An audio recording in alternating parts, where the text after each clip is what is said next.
Let's continue our adventure with Disney.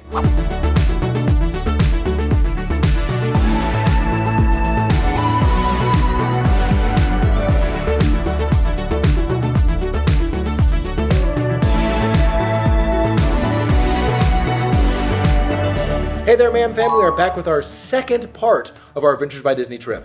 Today we are kicking it off in Hollywood again and getting to go to some bucket list places like the Walt Disney Studio and Imagineering. I can't believe we're literally going to Imagineering today. I'm so excited. And then this afternoon we are making the trek to the happiest place on Earth. So we'll be headed up to Disneyland soon.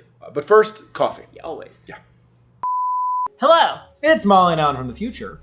We were only allowed to take photos, no videos on the Disney lot, on the Disney Studio lot. So we are now going to walk through some of our favorite things that we saw and learned with those accompanying photos. Kind of like when someone in your family goes on a trip and then they force you to look at all their photos and they tell you all about them and you're like, great, thank you. That's us to you right now. Aunt Linda for that 47th photo of, that waterfall you saw. But we're going to do that right now. Yeah, welcome. This is Aunt Linda. Hello. Hi, I'm Uncle Dick. And we're going to have a great time. Yeah, we are. Actually, I have an Uncle Dick. That's funny.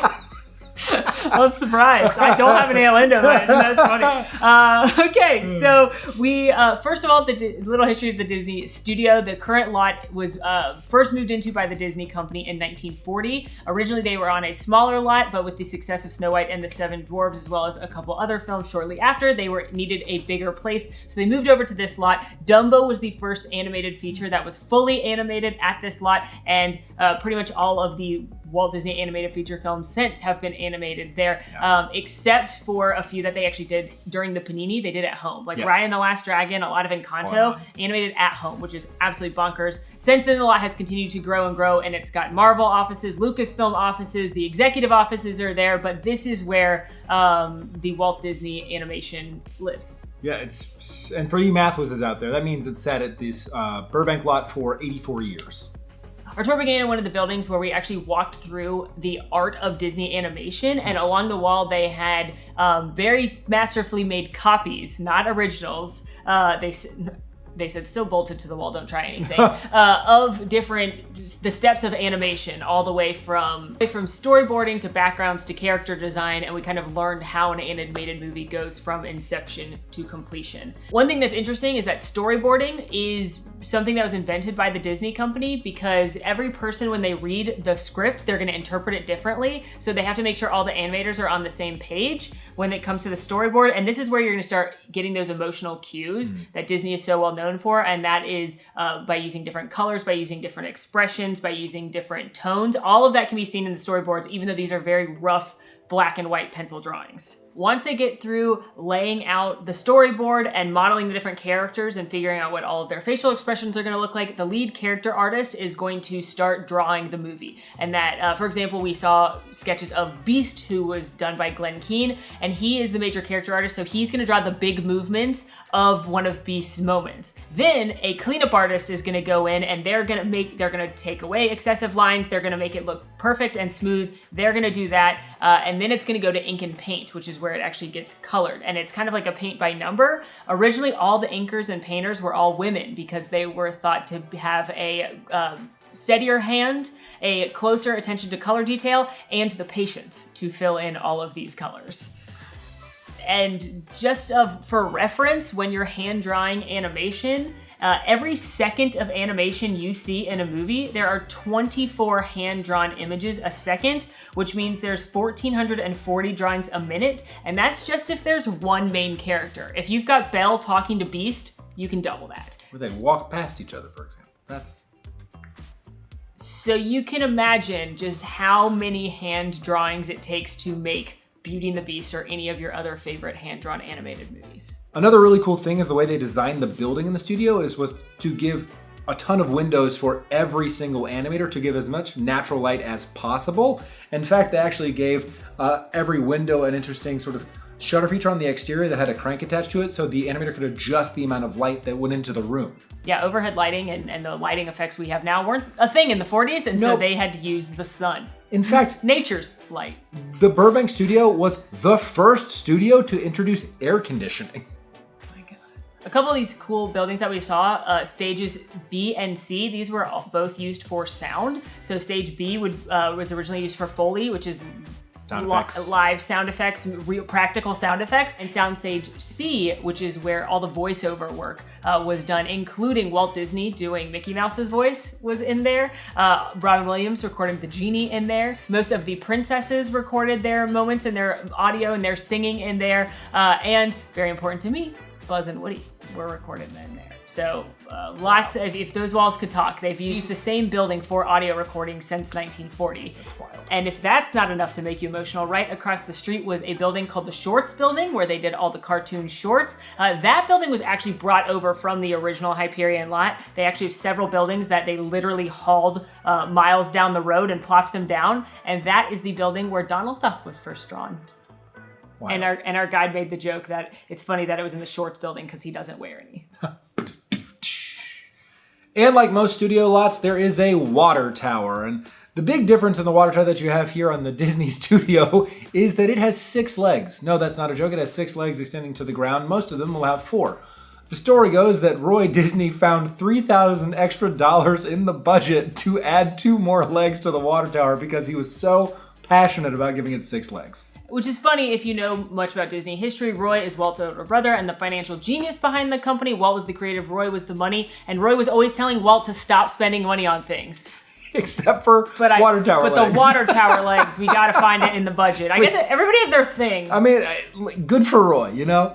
We continued our stroll through campus, and it's just one of those things where they look really lackluster from the outside, so you're just looking at buildings, and that's all we were looking at as well. But every building you pass, our guide was like, and then here's where they filmed 20,000 Leagues Under the Sea, as well as tested the boats for Jungle Cruise. And over here, every single movie, including all the ones we've acquired, we have a copy of their negatives in a fireproof case in case anything goes wrong. And then she pointed out that Titanic's in there. So that's awesome. And you just continue to move your way around and learn about all the incredible things that have taken and are currently taking place in these buildings up until we got to the Frank G. Wells building.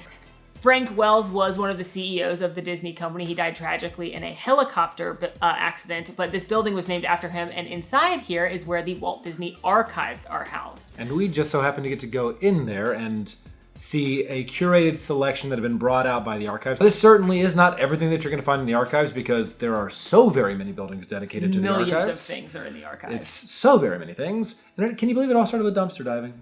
Literally started with dumpster diving. A man named Dave Smith decided that Disney should stop throwing things away, like drawings that original animators didn't think were that good. Or the snow globe from Mary Poppins. Yeah, somebody threw that away. Because he was like, people are going to want to preserve this. So Dave Smith started the Disney Archives, and now they don't save everything, but they save a lot and preserve it for different displays, historical purposes, references, etc. And the Walt Disney Archives are the company-wide, not just the movies, not just TV, company-wide. So when we walked in, there was a display from animation, live action, television, and the parks. And a couple of things that really caught my eye. They had the blocks used in the Mary Poppins Spoonful of Sugar number. They had actual colored pencils and crayons that were used to draw Snow White and the Seven Dwarfs, the first full-length animated feature film. They had a note from Walt to his brother Roy that said, "To Roy Oliver, the sentiments expressed in your birthday card really hit an emotional spot in my heart. The only thing I can say is the same to you, big brother." Signed by Walter Elias Disney on his monogrammed paper. That one got me a little in the feels. There were also things like Roy's original briefcase that he would use. I shouldn't say original, but one of Roy's briefcases that he would have used to carry things around day to day. As well as the original animated, colored, Wonderful World of Color cells that were used on Walt Disney's Wonderful World of Color TV show. But and if that wasn't enough, then we went inside. That's right. That's all outside. You enter the door into this section of the archives, and as we walked in, what greeted us but an emotional gut punch of sheer joy? Also known as Walt Disney's desk. Yeah, that's right. Walt Disney's desk. Not a replica, the one he sat at. One of many, I'm sure. I'm sure, but regardless. And behind it, some very, very old, decades old drawings of Mickey and Minnie that he displayed in his office. And That was a lot of emotions. Yeah, so many emotions. And if that, by the way, if that wasn't enough, right? So we're gushing over Walt Disney's desk. There are multiple cases located throughout this section, but I found myself drawn to one that had the original telegram that Walt sent Roy after losing the rights to Oswald. Yeah, from New York. From New York. We also saw one of Walt and Roy's business cards. There was also the original contract from the Alice comedies, which was a very, very early success of Walt. There was hand-drawn sketches from Steamboat Willie, of Walt Disney's director chairs. And past the Walt and Roy love, they have things from the park, such as an original animatronic from the Alice in Wonderland ride, and things from movies, such as one of Johnny Depp's hats from Pirates of the Caribbean. It's rubber, so it floats. That's true. And to put a cherry on top of this whole experience, as if there are so many cherries already, they brought out an Oscar. An actual Oscar that Walt Disney has won. And we got to hold it. We got to hold it and take pictures. It was from one of his True Life Adventure series. These were short documentary style movies about different things out in the wild that a lot of people believe inspired Animal Kingdom. And it was heavy. It's 8.5 pounds. Yeah. We then went out back into the lobby area of this building, and we got to look at one of the multiplane cameras, a real one. These were pioneered by the Disney company to make animation look more realistic. So you would have the background here, another layer of the background here, the characters here, and the camera shoots down at them. So that way it gives it more depth and more perspective. And it was really cool. They don't have to use this anymore. They can use computers, but it was very, very cool to see this technology that they used for decades that, again, the Disney company pioneered. Oh! I'm so sorry. I know you were about to say something about the Team Disney building, but we forgot the most important thing that was on this entire tour. Oh yeah, the Titanic bench? There is a bench from the real Titanic. And Yep, I don't mean the ship. Titanic. I mean the movie Movie Titanic. Titanic. But because Disney bought Fox a few years ago, they literally have benches out in a courtyard that you can just sit in and have your coffee. And Titanic. it's from Titanic. Obviously, Molly sat on a bench. I was over on the bench from Titanic. I was over on the bench. Now, after Molly got off the bench, we went to the Team Disney building, which is the icon. When you think of like the Burbank Studio, it is the iconic building because it is being held up by the 7 dwarves with Dopey up top. Now, each of those dwarves are 19 feet tall, save Dopey, who is 12 feet tall at the peak, and that is where the executive offices sit. Bob's office is in there. True. We didn't get to go in. No, we did not get to. No, I'm sure Bob would have seen us. He'd have been happy to, but you know, he's a busy guy. I'd be like, Bob, we gotta talk about Dinoland. Don't do it. He'd definitely listen. Outside there were pillars on the side of which were handprints, at least a lot of handprints for Disney legends, those who have been inducted into as a Disney legend. The Disney legend, this is the Disney legend courtyard. Being a Disney legend is the highest honor you can get from the Disney company, and it is given out yearly to people that have greatly impacted the Disney company, whether it be through animation, filmmaking, television, acting, music, directing, anything you can think of. If you are awarded the Disney Legend Award, that is a huge honor. This year's class included Joe Rohde. I can't believe it took so long. Same. Harrison Ford. I can't believe it took so long. Same. And John Williams. I can't believe it took so long. Listen, Miley, I'm glad you're a Disney Legend queen, but John Williams and Miley Cyrus both got inducted this year, which is okay. Anyway, they have all, when you become a Disney legend, you put your hands in cement, and then they are displayed in this courtyard. And all of the legends, except for this year's, are not up there yet. Which is a real bummer because I wanted to see the earring. Yeah, Joe already placed his earring in the cement. But we got to have a few minutes to explore the courtyard and maybe find a hand or two to find either your hand twin or just a couple people that inspired you. And I should note that a couple of these do not have handprints on them, and that's because they were awarded posthumously. Crushed it. Yeah, nailed it. A couple highlight moments. You had a wall with several of the princesses, including Paige O'Hara, who was Belle, Jodie Benson, who was Ariel, Lisa Longa, who was the singing voice for both Jasmine and Mulan, and Anika Nani Rose, who was Princess Tiana. I found my hand and mustache twin in Tony Baxter, a well-known Imagineer, designed things like Big Thunder Mountain, folks. I found my hand twin in Eileen Woods, who is the original voice of Cinderella. We also got to see a lot of legendary Disney Imagineers throughout this Legends Wall, including Blaine Gibson, one of my favorites. He was a master sculptor. Mark Davis, he's one of my favorites. He was one of Disney's 9 Old Men, which were his original animators, and he's one of the most legendary Imagineers doing heading up things like Pirates and Haunted Mansion. We saw Claude Coates, Thurl Ravenscroft, Exitencio, Wathel Rogers. Harriet Burns, the first female Imagineer, another of my favorites. I was very excited to see hers. We had a moment with the Cicely Rigdon handprints. Yes, she is the known as the first guest relations cast member and tour guide, and we met in guest relations. So thank you, Cicely. Thank you to her. Legendary film stars like Mark Hamill, Carrie Fisher, Billy Crystal, Tim Allen, and it was just a very cool moment to walk around, look at them, and also look at copies of the Partners statue, which is Walt and Mickey, and the Sharing the Magic statue, which is Roy and Minnie, as well as the Disney Legend statue. And lastly, and possibly most importantly, we got our picture with the iconic Mickey Avenue and Dopey Drive sign. But as cool as that is, I want to direct your attention a little bit lower because they have Pluto's Corner, named so affectionately because that there's a fire hydrant there at the corner, which, you know, dogs and fire hydrants. And if you didn't know about dogs and fire hydrants, they have Pluto's paw prints there. But not all 4 paw prints are on the ground in the cement. Only 3 are because, you know, paw, leg, and then one of the legs being lifted to utilize the fire hydrant facilities. I love that because the animators actually called it Pluto's Corner as a joke once the Mickey Avenue and Dopey Drive sign went up to be in a film called The Reluctant Dragon, and eventually kind of the joke stuck around, and now it's officially called Pluto's Corner. And that was the wrap of our tour. We then got to eat lunch in the commissary, just like as if we worked there, and the food was delicious. It was. And we got to go shopping at the exclusive store where I bought a lot of items. Samesies. After that, we headed back onto the bus and got ready to go to Walt Disney Imagineering. Hello there. We are now in Disneyland.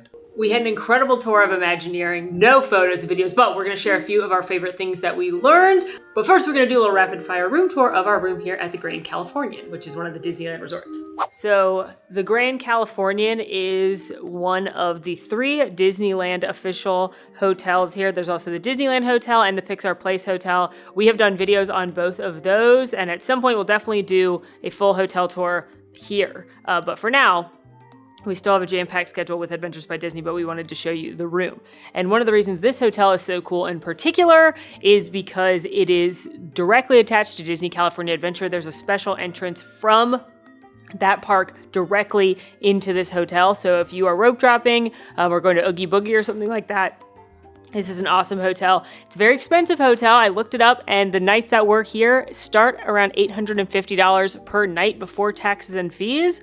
So this is a great one. This is a Disney Vacation Club hotel, which means you can work with our friends DVC Rental Store to get a hotel room here for a much better price. They didn't pay me to say that, but I am telling you that because saving literally hundreds of dollars a night on a deluxe Disney hotel that has access to the park is awesome. Anyway, let's check out the room. So we obviously have a king room. This room is massive. So we've got our huge king bed right here. The subtle Disney touches in here. It's very like Orange Grove, California themed because that is the theme of the hotel. But I love that Chip and Dale. You've got Dale right here and Chip right there. They're in 2 different mediums based on where they are over the headboard. You've got Bambi right here in the artwork, as well as a very cozy reading chair and a pull down. So this could actually sleep more people than it's gonna sleep. So this is nice if you've got a bigger group. There's some Easter eggs in the artwork here as well. Hyperion fruit. Hyperion is the lot where the original Disney studio was. That's where Snow White was drawn. You've also got Retlaw, California oranges. Retlaw is Walter, spelled backwards, aka Walt Disney. And you also have a picture depicting a father and daughter here while there's a carousel in the background. This is, of course, mirroring the story where Walt went to Griffith Park with his daughter and thought, boy, wouldn't it be great if there was a place where kids and their parents, adults, could play and have fun together. And Griffith Park, if you watch the first video of the series, which I hope you have, is where we went to Walt Disney's barn. They've moved that there, so that's a fun detail. Dresser right here, newer style TV, desk with all my stuff on it, ignore that. Coffee maker, beverage cooler, again, not a mini fridge, all your coffee accoutrements. Dads, here's your thermostat. Big closet right here. You've got your ironing board and iron, robes, slippers, safe. And then we move our way into our very large and spacious bathroom. You have the commode, a little more Chippendale artwork right there. Huge vanity right here with illuminated mirrors. Huge shower right here as well with the waterfall shower, which is excellent. This room was so good. Wow, that's a 3. That's not a good hairdryer. And that is our room here at the Grand Californian. We've been asked to stay in our room for a little bit right now because Bell Services is bringing up our bags and they cannot deliver bags if no one is in the room. That's a Disney hotel safety rule. You know I'm not gonna be able to open this door. Thank you. You gotta really. There we go. Ooh, a nice view. We have a pool view room. Look how beautiful this pool is at this hotel. And we've got a little patio right here. And if you look way out that way, you can actually see some of Cars Land. And right here, you've got Mickey's Wheel of Death, the Pixar Pal Around. So for now, since we have a little bit of time waiting for our luggage to be dropped off before our dinner, we're gonna share some of our favorite stories from Imagineering. Hello there. We weren't able to film or take any photographs while we were at Walt Disney Imagineering, so let's chat about what we saw. Except for one thing. Oh. And that was the door. And right outside the door, we were greeted by That's right. our tour guides who were both Imagineers of multiple decades. Yeah.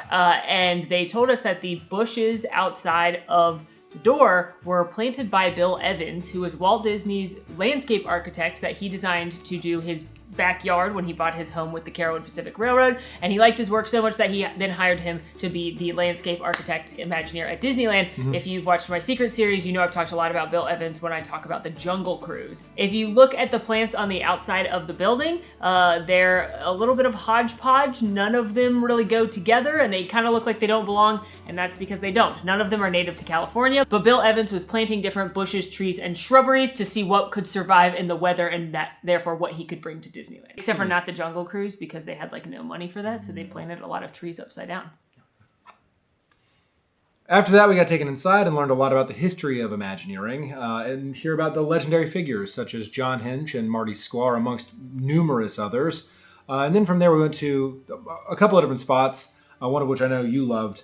But I particularly loved the sculpture room. It was called Blaine Gibson's Sculpture Room. And that was Blaine Gibson, a legendary Imagineer's workspace. He is responsible for doing, as I'm sure you've heard from Molly's Secret videos, sculpting the majority of the faces that you see on classic attractions like Pirates of the Caribbean or Haunted Mansion. And it was wild to be in that space. He also sculpted every president through George W. Bush. He was still, even after he retired, he was still working with apprentices to get the faces right.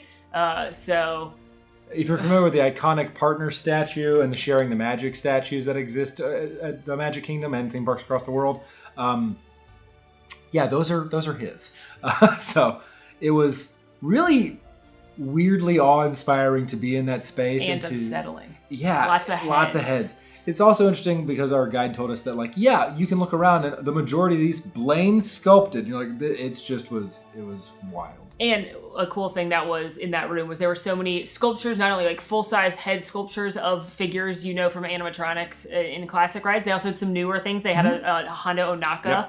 Yep. They had a model of Remy's fountain from Remy's Headed to Adventure. They also had little marquettes of different things you'd seen that start very small, and then that's what the Imagineers used to go bigger of classic things like Drunk Hippo on It's a Small World. A classic.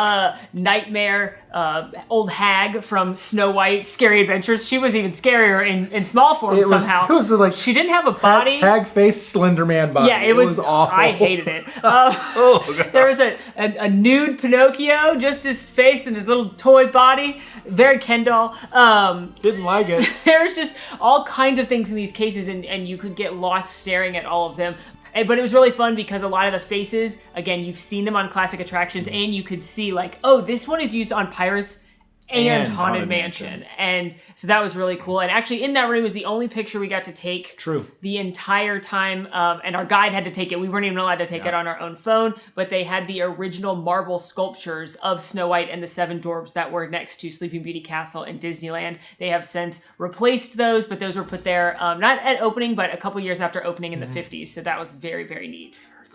Another very cool thing that we got to see were a bunch of the models on display because this dates back to when Disneyland was first opening. There's very famous clips of Walt being shown a model of Pirates of the Caribbean. So these are shrunken down models, almost like they remind me of like Lego displays of anything from a ride vehicle to a full park or land. And they use these to show what it's going to feel like and look like in real life. And then they actually eventually use these for things like color mapping. And they'll take the model to the park. We saw a huge one of Galaxy's Edge. Oh, with the mini Millennium Falcon. And they actually figure out the paint and the colors on that, and then they literally they took it to Galaxy's Edge while they were painting it to be like, does that rock look the same as this rock on here? Is it to scale? Does everything look good? And I definitely got emotional looking at the models because they had the Tree of Life with all 325 animals carved into it. Yeah, they had a full-size pirate from the Disneyland version of Pirates of the Caribbean, his shoulders up, and if you've ever wanted to know how the illusion works, where it goes from a pirate to a skeleton, they had it on display right there. I'm not going to ruin the magic for you, but I now know how the trick works, and it's very, very simple. They had Galaxy's Edge. They had the new Toontown here at Disneyland with the new Mickey and Minnie's Runaway Railway. They had a couple ride vehicles, and then I think one of the coolest things was the original concept that was used to pitch a Frozen-themed area to Oriental Land Company for Tokyo Disney. And they said, our Imagineer guide told us that Oriental Land Company said, yeah, that looks nice, but we want more. So they, that's when they then added in Tangled and Peter Pan. And Fantasy Springs. And it became Fantasy Springs, which we also were lucky enough to go see this year. So it was a very surreal moment to be like, that's how that started, and it just opened a few months ago. Wild. So it was very, very cool. I wish we could have taken a million pictures and shared them, but we couldn't, and I respect and understand why not. Yeah. But the last thing I think we want to say about Imagineering is it's very cool that these are actual Imagineers being your guides. Yes. And we asked the two guides each to kind of tell us a story or something about an attraction they had worked on. And one of our guides was named Rick, and he does production and he started in R&D, now he does production. He's worked with the company for over 30 years. And recently he's worked on Rise the Resistance. Just small things. Small projects. Yeah. And he also was integral in Shanghai Disneyland's Pirates of the Caribbean, which we also got to ride this year. And if you watched our videos on Shanghai Disneyland, you know that Captain Jack speaks to you at the beginning and he's summoning you on an adventure, and that's in Chinese, so we had no idea what he said. Rick performed the spiel for us as Captain Jack in English, and he was like, you're never going to hear it in English again. Just for us. Just for us. Because we were talking to him and said how amazing his ride was in China. And then he also pointed out that he is on a gravestone in the graveyard there. His name is one of those, you probably know that they like to hide Imagineers' names places, and he has a gravestone. So now I desperately want to go look back at all of our footage and see if we got Rick's Let's see if we got it. gravestone. Yeah. The other gentleman who he toured with, his name was Dave. He's also been with Imagineering for 30 plus years. And Dave is a story writer for the attractions that are put into the parks. And we asked Dave, hey Dave, what was your favorite attraction that you've ever worked on in terms of writing a story for that attraction? He told us first that most Imagineers say something like, whatever one I just worked on, or the one I'm working on right now. And he goes, but for me, it was Pooh's Honey Hunt from Tokyo Disneyland. He wrote the story for Pooh's Honey Hunt. And I'll never forget, and Molly shared this memory with Dave, we got off that attraction the first time we wrote it, and we said, wow, that was built in 1999, and it still holds up in terms of trackless technology, and the story is still so good. It's like, yeah, it was such a fun thing to write, because his focus was not putting a story that you had seen on screen before and actually creating something new. And he did it. If you've been on that attraction or watched that attraction, you know that Pooh's looking for honey, which is pretty, typical of Pooh. But it was just very awe-inspiring to go to the place and talk to some of the people that have built the attractions we all know and love, and works with some of the originals like Blaine Gibson and John Hench and Marty Sklar. And to be able to share stories about those individuals when they were working with them. And the fact that Dave had an office that was, 20 feet away from John Hench for years is really incredible to think about, because John Hench is an absolute monolith in Disney Imagineering and in Disney history in general. So it's just... Yeah, he was an architect. He designed the castles. And Space Mountain, and he has a great book. It's called Designing Disney. If you want to read some from John Hench. But anyway, Imagineering was amazing and wonderful, and I think things like that are definitely where this Adventure by Disney trip in particular are very, very worth that's where it shines. Yeah, that's where it shines. But speaking of the day, we are not done yet with this adventure. We have a dinner that we're going to go to shortly with the rest of our group, and then we do have park tickets to Disneyland. 4-day park hoppers are included with your trip, as well as they told us that we always get pixie dust on them, which means lightning lanes. So we have some lightning lanes for the park, but I think the most exciting thing we get to do in the park tonight is go into a certain building in Town Square. So we'll see in a little bit. Dinner tonight is at Storyteller's Restaurant here at the Grand Cal, and they gave us all ears, which was very sweet. This is a buffet-style restaurant. It's open for anyone. Breakfast is a character meal with typically Mickey, Chippendale, Minnie, I believe Pluto. I haven't been here for years. In fact, when I first came here, it was weirder characters like the Brother Bear characters and Miko, and I loved that, but I haven't been back since. But then dinner, it's not a character meal, but that is where we're having our delicious meal tonight. Non-alcoholic, non-specialty beverages are included, so like soda, juice, tea, coffee, and then it's an all-you-care-to-enjoy buffet, and it's $58 for adults. What are we gonna eat? Taking a look at the buffet, you've got a variety of fruits, and then we move into some lovely cocktail shrimp, a couple of salads, including a Southwest Caesar, a crab pasta, and a fall harvest. For soup, we have a lobster bisque. Then we've got some fan faves like chicken tenders, fries, mac and cheese, mashed taters. Some more unusual treats like spicy pork belly or pot roast. There is salmon, barbecue chicken, roasted turkey, and prime rib on the carving station. And then we've got some veggies, some pizzas, breads, and desserts. Here's my plate. I'm starting with the macaroni and cheese.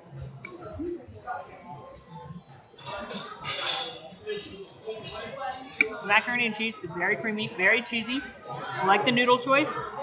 The Southwest Caesar salad's got a little tang, a little citrus kick in it. The crab pasta salad, I thought it was going to be really fishy, but it's not. It's got a slight lemon flavor, and you can definitely tell that it's seafood, but it's not too fishy or anything.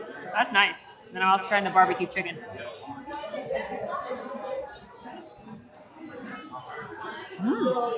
Not super dry, which I'm always worried about with chicken, but it's got a nice sweet tangy barbecue sauce on there. So overall, I'd say this is a fine buffet. Not the biggest selection I've ever seen, but some unique options. I got a lot of the same things that Molly did, but I'm going to start with the chicken tendy because it's a classic here.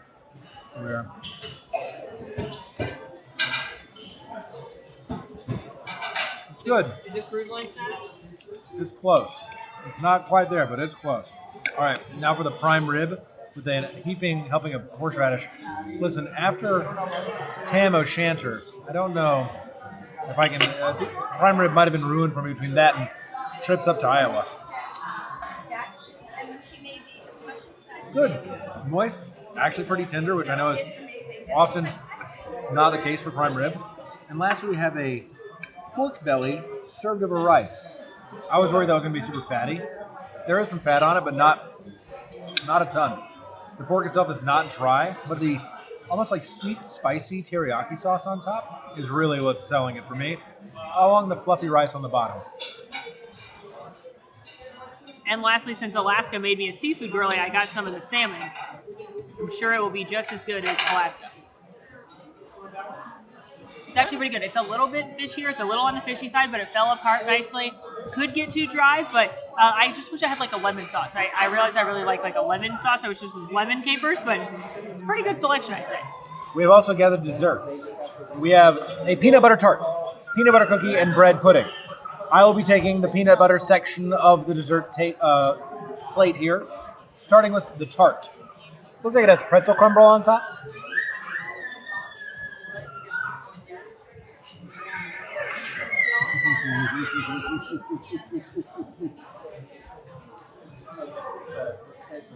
That was like a mini peanut butter pie. That's so good.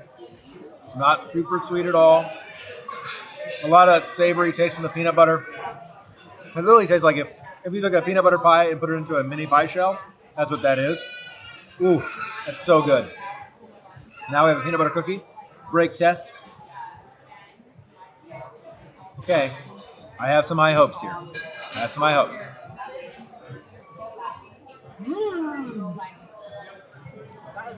thus far, we're crushing desserts right now. That cookie's awesome. Oh. That cookie is so good. Oh my gosh. And I'll be doing the bread pudding. I do consider myself somewhat of a bread pudding connoisseur, with it being my favorite dessert in Walt Disney World. I'm pretty good bread pudding. They had a vanilla sauce you could drizzle. That usually makes it too sweet for me. It's moist.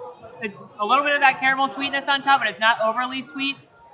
It's nothing unique as far as bread pudding goes. Like, there's nothing in it to make it crunchy, which I like, or any unique flavor. It's just classic. It's very good. I'm with Alan. I think dessert is maybe where this restaurant shines. Okay, so we have just wrapped our dinner at the Storytellers Cafe. I think it was fine. There's definitely some better than average things on the buffet, but if I'm being honest, there's so much better food in Disneyland, such amazing food in Disneyland. It wouldn't be my personal choice for dinner. I do think, though, breakfast, if the characters interest you, always a fun time. But for now, we're on our own for a little bit this evening, so we're headed into Disneyland.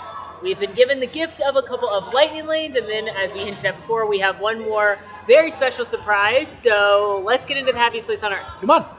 And in honor of our day we have had today, we are going to use our Magic Lightning Lane experiences to see some classic Disneyland attractions. Yes, we're going to pay homage and great thanks to some of the Imagineers that we talked about in detail over the last few days, like Blaine Gibson and John Hench. So that means Pirates of the Caribbean first, baby. Heck yeah. We've made it to New Orleans Square to ride my favorite Disney attraction in the whole wide world, the original Pirates of the Caribbean, which Disney legendary Imagineer Marty Sklar called the gold standard from which all attractions would be measured against once they built it for the rest of time. And in my opinion, they haven't done it yet. They haven't beat it. I know there's fancier attractions like Rise of the Resistance. There's even a much fancier version of this ride in Shanghai, but for me, this is it. Pirates of the Caribbean debuted in 1967, and if all that wasn't enough historical reason to ride it, well, it was the last attraction that Walt Disney ever personally had a hand in. And he actually never got to ride it because he passed away in December of 1966. But the closest he ever got was at Imagineering. They had one of those large to scale models, and one of the Imagineers pushed him around in a rolly chair so he'd be at eye level so he could experience Pirates. Pirates of the Caribbean features many of the sculptures by Blaine Gibson we were mentioning earlier, and we also got to see Johnny Depp's hat. So it just feels like Pirates, a must-do when you're at Disneyland in general, but definitely a must-do after the history day we've had. There's no height requirement here. It's the boat ride with all the pirates, and if you've only been on the Magic Kingdom version, this is way better. It's way longer, there's more scenes, and it's just perfection.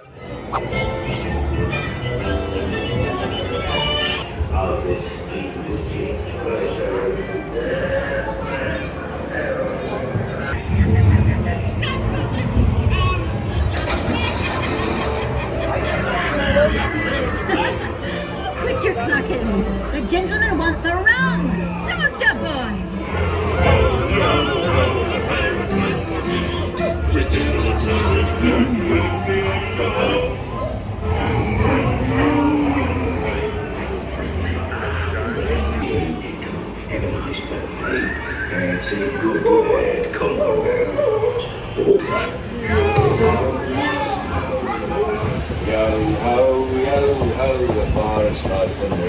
And next up on our classic attraction exploration is the Haunted Mansion. This attraction opened in 1969 and had three legendary Imagineers working on it: Claude Coates, Mark Davis, and Raleigh Crump. And each of them had their own distinct touch on the attraction. So when you're in the attraction, you see something a little bit creepy or a little bit off, that's Raleigh Crump. If you see something that's downright scary, that's Claude Coates.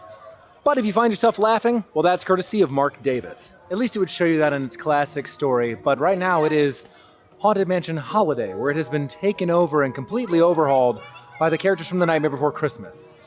But if you look closely in the attic scene, there is still a nod to Raleigh Crump, and that is the Candleman, which was an idea that was originally cut for the mansion because it was deemed too weird and creepy. Through the house, not a creature was peaceful, not even a mouse. The stockings all hung by the chimney came.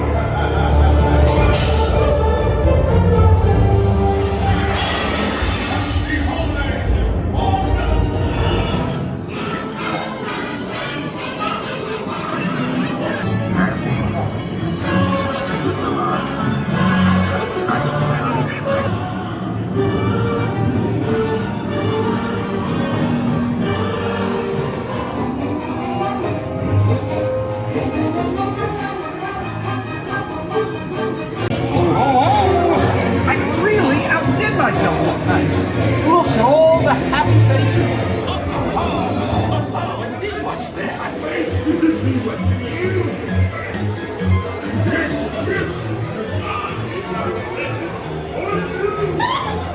Heard him exclaim as he drove out of sight. Haunted Mansion Holiday. Always a must do. I've never even seen the movie, but I'm obsessed with it. And I'm glad we had that lightning lane because they are not doing regular lightning lanes for it right now, and they're only doing virtual queue, but our magic pixie dusted one worked, which was amazing.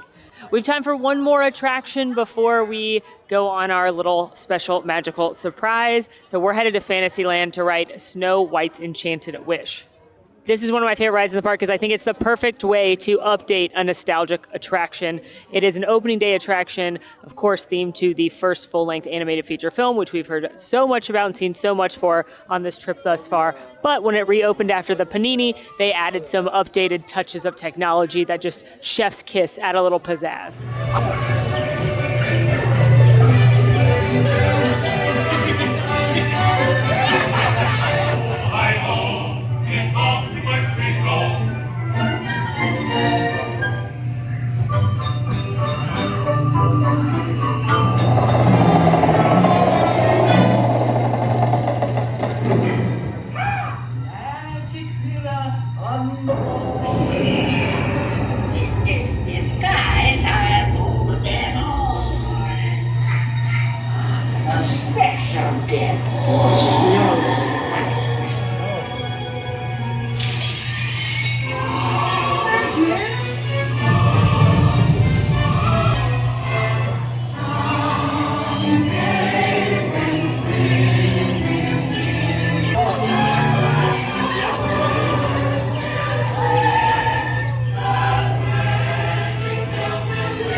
Attraction, albeit a modern version, based on the first full-length animated feature film from the Disney studio, does seem like the most Disney way to end the day. You'd think that. Except we're going up there. That's Walt Disney's apartment. He loved Disneyland so much, and he was here so much that he actually had an apartment built over the fire station right here on Main Street, USA, and it is now exclusively accessed by things like tours and special guests, and we get to go in there. Now, we are not allowed to take photos or videos while we are up there, and we are going to abide by those rules because following rules is cool. Yeah, kids.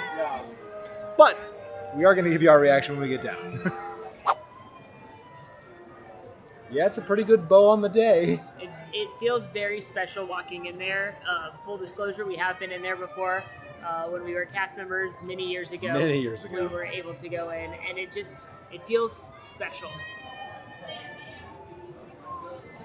It's really hard to articulate just knowing that that is a space that Walt and Lillian and his family spent time in. It was their own personal little home away from home while they're at Disneyland. And I think the most special thing about the apartment, it's still done in the original decor, Victorian style to match Main Street. Lillian Disney found these antiques and furnished it herself.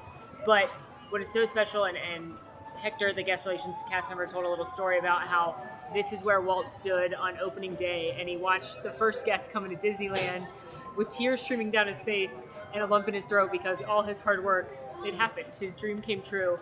So now they leave the light on. Right there above the fire station, there's always a light, and it is always on to signify Walt always looking down and welcoming guests always and here.